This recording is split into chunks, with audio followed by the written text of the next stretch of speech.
But let's get more into what we might find on if somebody chose to do a video chat for FlipTech 2020. Again, they're already going to have seen whatever the presentation is. And so now you have the presenter. So for example, we'll assume you are the presenter at this particular meeting. So what are we going to work with here? Well, probably a really good setup would be to have the two main folks up or one main folk up. So you have the presenter and maybe a moderator. Those might be the two because people can relate to a conversation. That's why every morning show on the radio or on a podcast, there's two of them. Yeah. Very few successful radio shows have one person. And even Colin Cowherd, that can be too much sometimes for just one person, okay? Paul Harvey, I think he was the last one who was able to pull it off. And let's be honest, you are no Paul Harvey, Andrew. No. Yeah, exactly. That's the story. But keeping it to the main folks is a pretty good look. Maybe the presenter and the surrogate for the audience. And a lot of times in a larger chat with video conferencing, the chat window is key because that's where this information is going to come through. Hey, I have a question. What about this, that, or the other? The presenter needs to be able to focus on their answers, their content, because that's what people are there for. The moderator's job is to continually death scroll through the chat window looking for the nuggets of gold questions to be able to ask or to be able to look at, oh, there's about 5 of them that are really asking the same thing. Here's what I keep seeing. Maybe we ought to address this. And so as a moderator on a video conference, have a couple questions in the bag based on the content. Always good to have. But also keep an eye on that chat so that if you see the same things coming up over and over and over, you can pull those out and have the expert address them. So a couple more things for video conferencing. So if we go back, mute, make sure you can be seen, make sure you can be heard, make sure you're not heard when you don't need to be. Keep an eye on that chat. Use the chat as a participant to get your question on the floor, and visually keep the visual on the video conference fairly simple with just presenter or presenter moderator, etc. There are other platforms that are far more complex than that, but I'm a very simple guy. And it's one of those things that prior to 6 months ago, it would have been Twitter only. But we now live in a world where video conference is now a major communication modality. That it just is. Yep. And I think a lot of people have gotten more comfortable to having themselves on camera. Colleagues have, like, who would never have, but we were forced into this situation. And I'm all about trying to make the best of this, whatever this has been for 2020. And I think that's one of the things is, I mean, I know, like, right now I look pale like a vampire right now. I've got like these fluorescent lights up here. I'm not usually quite this washed out, just a couple shades dark, but whatever. Like at this point, I mean, I've got like a decent background behind me. I'm able to hear you and so forth. That's good enough. It's got to be good enough. Well, and I guess I just look at it. If it's good enough for Ryan Reynolds, it's good enough for me. You know, if I can see all of these folks on Colbert or on Fallon or whatever, they don't necessarily look the best or the best lit. And those are people that actually pay people to do that. I feel great now. Yeah. Yeah, exactly. I don't pay people to do that. That's why I look like this. I need to figure out a long lens camera or something. But, you know, the idea is there are some rules that are specific to the medium. So if we're looking at FlipTech 2020, there's going to be a presenter. You're going to look at that information ahead of time. They're going to have an audience that hopefully has looked at that information ahead of time. If you're helping moderate, you're going to have a couple questions, preferably worked out with the presenter, that you will have worked out ahead of time.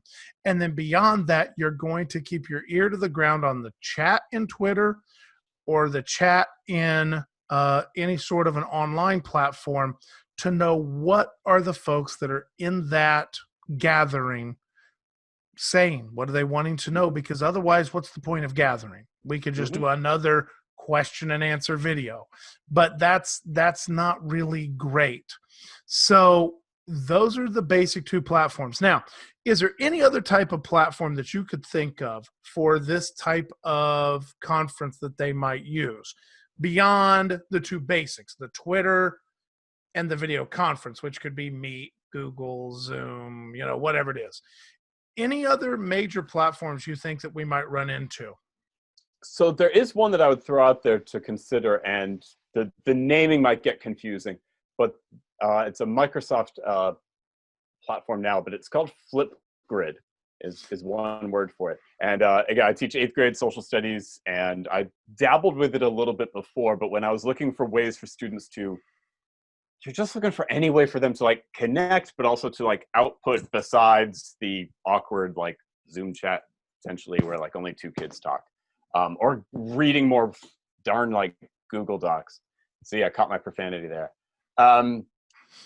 So what Flipgrid does basically is just, it's a way for someone to record something. So it's asynchronous video connections. So, and you can set it up for like the length, and there are a lot of options I don't have to get into.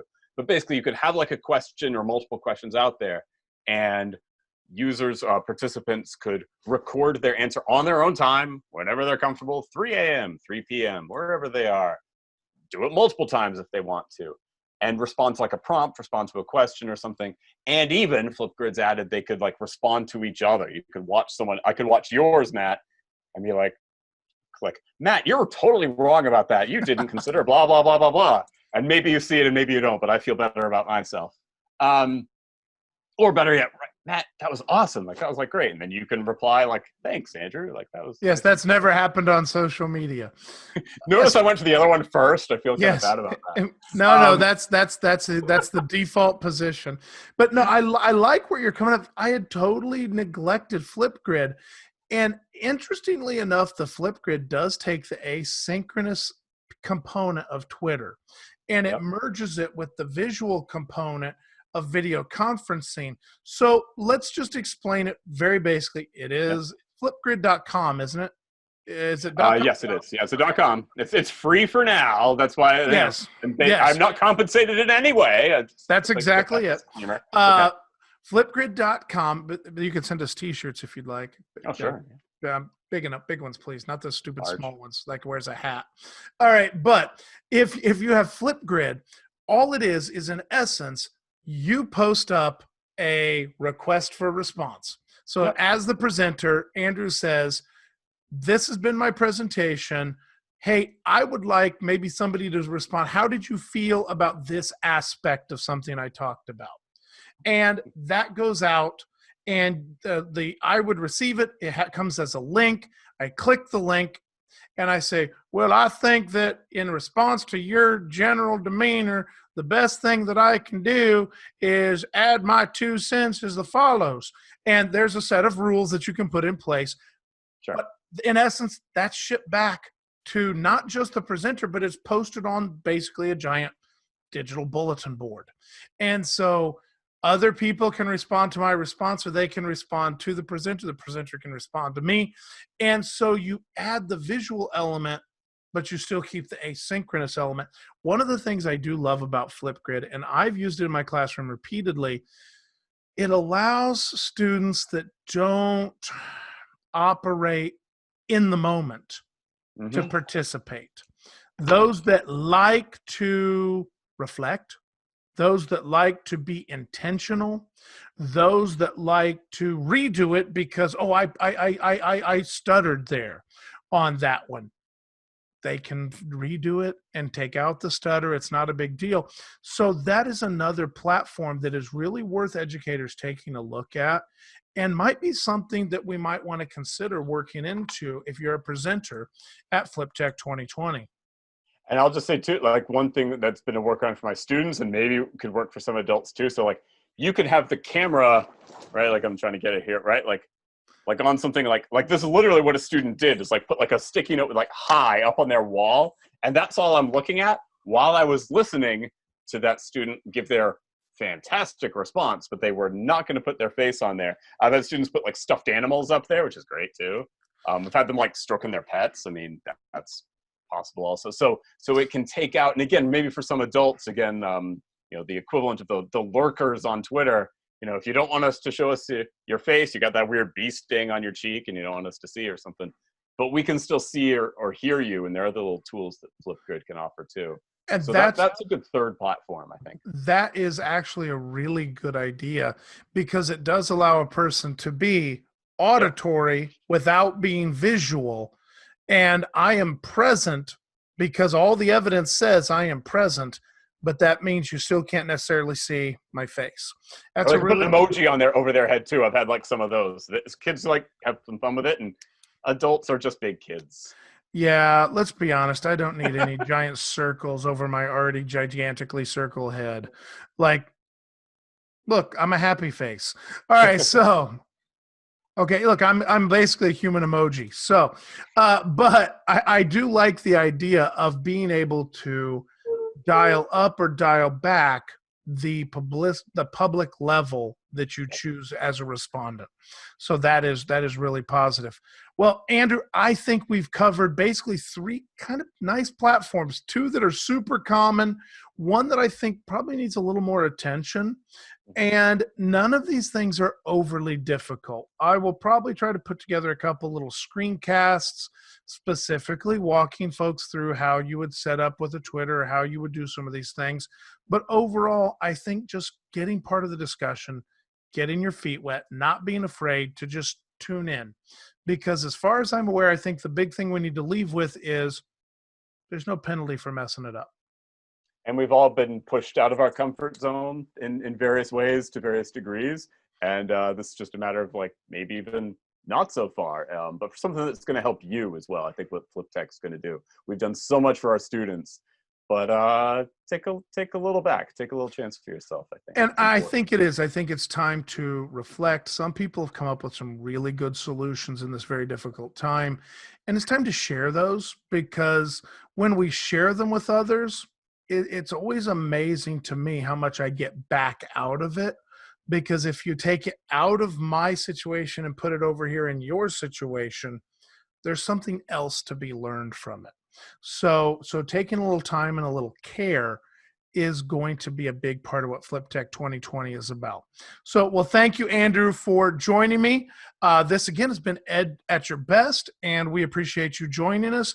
It's brought to you by fliplearning.org. We're going to be having FlipTech 2020, July 12th through 16th. Keep an eye out for it. There's also a link I'll be putting in some of the descriptions if you anticipate attending, or even there's a small window that if you still wish to present, there's a possibility there as well. The other big thing that I need, folks, is I would love to have some people that are besides Andrew and myself and some of the regular moderators to begin stepping up and joining in and taking a stronger and bigger voice in the community of educators, whether it be on Twitter, Zoom, Flipgrid, or whatever PLC you're a part of. Don't be shy to just help lead others in the wilderness. So thank you, Andrew, for joining me. Happy to do it. All right, I appreciate it. Thanks. Bye.